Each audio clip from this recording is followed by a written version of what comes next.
Hey, what's up? My name is Joachim. I've been a digital nomad for the last 2 years and a half, and 4 days ago we arrived in Thailand, Bangkok. I will be here for like 5 days because I'm actually just waiting on my mom because she's gonna arrive here and then we're gonna travel to Thailand together. So I'll just stay here very shortly.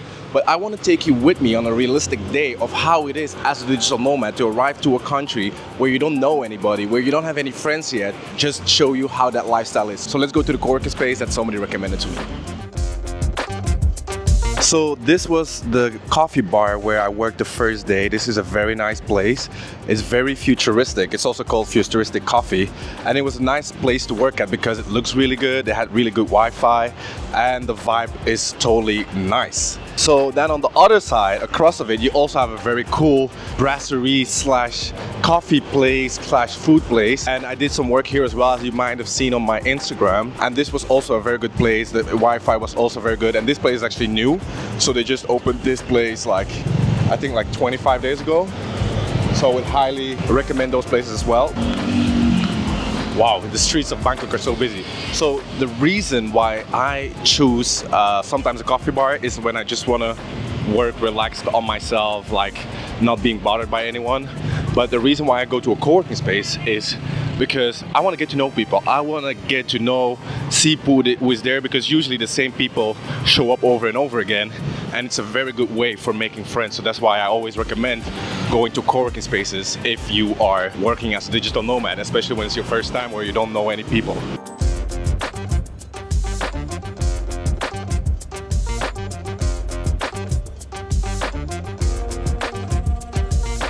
Alright, so how it works here is this is a co-working space and you can get in for free, but if you need Wi-Fi, you can get Wi-Fi by ordering something. For example, I ordered a coffee and I would say the coffee is a little bit on the pricey side because it's like 236 baht, which is almost like 6 or 7 euros, but with that comes 8 hours of internet. So if you compare it that way, that you're actually just paying 6 or 7 euros for a co-working space, that's a very fair price and you even get a coffee with it. So I really like the concept. The coffee is actually also really good and good portions. And like I said, I already made 2 friends here, which is why you have to go to co-working spaces. Because in my opinion, if you want to become a digital nomad, it's the easiest way to make friends. So I met Ibrahim, he's in affiliate marketing. I met Sabrina, she's a content creator, a blogger. So if you ever wondering like how you're gonna make friends, are you gonna be lonely, just go to a co-working space. So what am I working on today? I'm working on an ebook to help people become digital nomads. The ebook will be for free, and if it's done, maybe you'll find it in the description. If not, sorry, you'll have to wait. And I'm also working on my campaign. So I run a digital marketing advertising agency and I'm working with some clients right now. So one is she's running a webinar and then she's selling courses, and for the other one, he's selling football shirts. So we have to set up some things for that as well. So that's what we're working on today. So let's go continue. So I'm gonna leave my laptop right here. I forgot my AirPods at home, so I'm gonna get them and then we'll get some food as well. I think Thailand is pretty safe, so I'm cool with leaving my laptop here because I assume all these people that are working here will not steal it, but maybe I'll just ask somebody to keep an eye on it. So it's time to get some food. We're gonna get some cheap local Thai food. Like, yo, that's why I like Thailand so much compared to Bali. It's like their local food in Thailand, their cuisine, it's fire.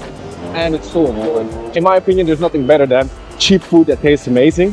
So what I'm gonna do is like I'm gonna try to find a really local spot. If I see a lot of local people eating there, that's where we'll go. We'll see in a minute how it looks like. So let's go on the hunt.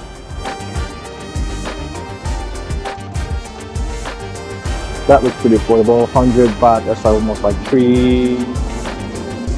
say €2.50, €2.70, something like that. So these meals look cheap. I don't see that many people inside. This is also pretty affordable if you think about it. 100 baht is a lot higher. This is more Japanese.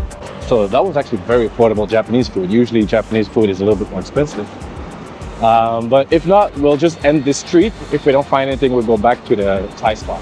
Because I think 100 baht for crab kapao, like stir-fried basil, is nice, but I'm looking for Panang curry. I like Panang curry. So let's see a lot of people coming there. Some local people and some Thai people. So let's go check it out. That must be something. There's a local. Okay, yeah, this is what I'm talking about. Let's see. So as you can see, this is a very big menu. Right, so I love these kind of places. I feel everywhere in the world where you walk around and you see the plastic chairs. I don't know why, but that's usually the most local food and usually also the best and tastiest food. That's why I love to come to a place like that. That's why when I was walking, I saw a restaurant. These things don't really look like a restaurant. It's more like all these small food styles and then people sit in the middle together, like no matter where you order. And in my opinion, usually they have the best food, but let's try it out. I think it looks really good. So let's see if the food is actually also as good as I thought. Right, this is the food. I just seriously just waited like 2 minutes, 3 minutes, and it's finished already. So very curious. I like to put everything on one plate. I don't know if people will hate me for that, but I just think it eats easier. I know some people don't like that, but I love that.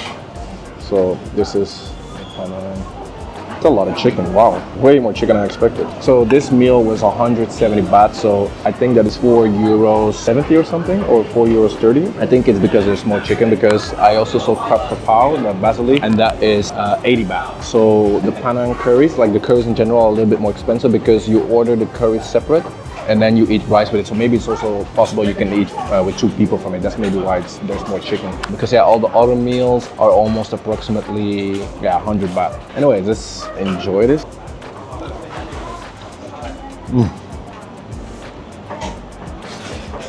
Wow.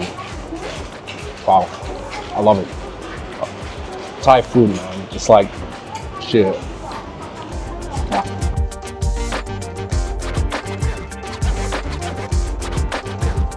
All right, so we just had a consultancy call with Jessica, the founder of Antwerp Avenue. Like, they have an iPhone case brand. I think one of the most successful iPhone cases in Belgium. Like, they're very aesthetic, very beautiful. She has a very specific demographic, so that's really wonderful. And what we did was we tried to help her how to scale her ad campaigns. So she's been running Facebook ads herself, which I always recommend. If you can run your own ads, it's always very interesting, but sometimes we need help, right? So I was there to help her, to explain to her how she could scale her ads. And she also has the legendary brand lab, which is also very interesting, very good project. Very interesting. She's also a friend of mine, so it's always nice to see my friends win. I'm super proud of them. And now it's time for us to continue working. We still have to work on the landing page for the ebook. So I want to have that finished in a minute. Well, at the end of the day, I would be really happy. So yeah, what I've also learned is, like, if I put too many things on my to-do list and I don't finish them, I would feel bad. So I'd rather put less things on my to-do list, finish them, and feel good about myself. So that's what we're gonna do, because as a digital nomad, we also should enjoy life a little bit. So let's go back.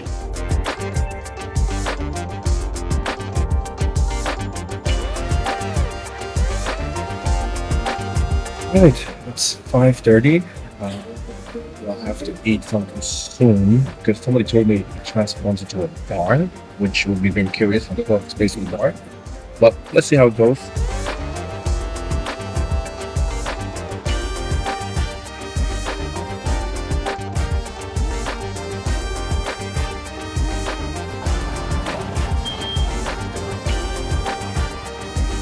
Alright, just got back to the hotel room. I worked a little bit longer than expected, but that's because I wanted to finish my landing page for the ebook. Have a look in the description, give me your feedback, what you think about it. Usually also when I'm alone in a country, I would work a little bit longer sometimes just because I don't always have people to hang out with, so then I don't mind. But we're gonna eat some food. Found a nice place with food that I'm really craving, so I'm gonna check that out. And then let's maybe go to a rooftop. You know, I haven't done any rooftops, I think, in Bangkok. So let's go check out one together, because it's not an everyday thing that I do that. So I thought maybe today was a perfect day to do that. But let's first get some food.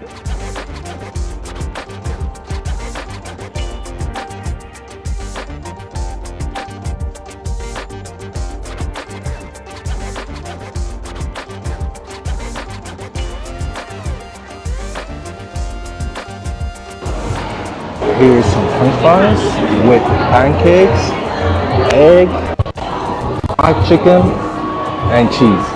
Like this, I love this place. Like this place, I've been here actually in the past with friends, but I love this place because it's so cozy. You have so many places where you can order, and especially when you come with a lot of people that don't like the same thing, you still have so many options. So it was a coincidence. I didn't know it was this place, but yeah, let me enjoy it.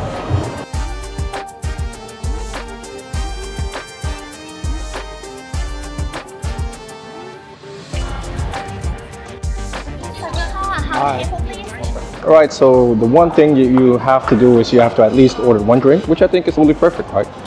Hi. Sorry. That's okay. Thank you. Thank you. Come my cup. Don't. Just camera gear. Right, tight security, which I think is a good thing, no? Yeah, sure. Oh yeah. I'm making a video, YouTube. Oh, what's your YouTube name? Joachim, my name, Joachim Badejoh. It's still a small channel, but I'll show you. Where you from? Korea. Cool. South Korea. There you go. Hi. So let's see what we'll get. They got some cocktails, so you have to order at least a cocktail.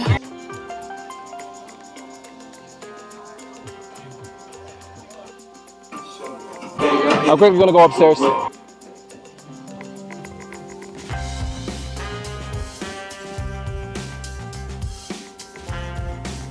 Oh, they even have a bar here. Ah, that's insane.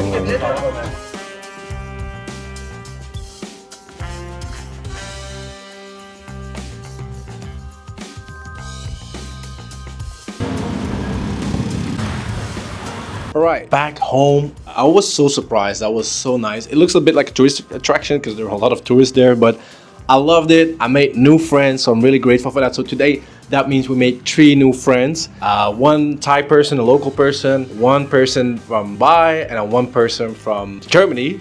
So I'm really grateful for making new friends. I also have a new customer that joined our community. It's not a lot of money, it's $8 per month, but I try to celebrate all the small milestones because in my other businesses, I never did that. So now every time I have a new customer that subscribed to our Digital Nomad Accelerator program where we help people become digital nomads, I'm just so happy. You know, it's $8, but I know I'm gonna help a person and hopefully she can become a digital nomad in a sense. And let me tell you one thing, like if there's one thing I want to tell you in this video is you need to travel by yourself. You're gonna learn so much about yourself and it's not easy. Sometimes I feel lonely, sometimes I feel I'm really stuck with myself, but it forces you to work on it, and that is the best thing ever because I feel the self-development I would do in my own country, in Belgium for example, what I would do in 4 years, I feel like traveling by myself I would do in 3 or 6 months, just because you're always confronted with your own bullshit. So with that being said, I want to thank you for being on my journey today. Hopefully you have a better realistic view of how it is to live as a digital nomad in Bangkok, and tomorrow we're going to a different island. Badejoh out.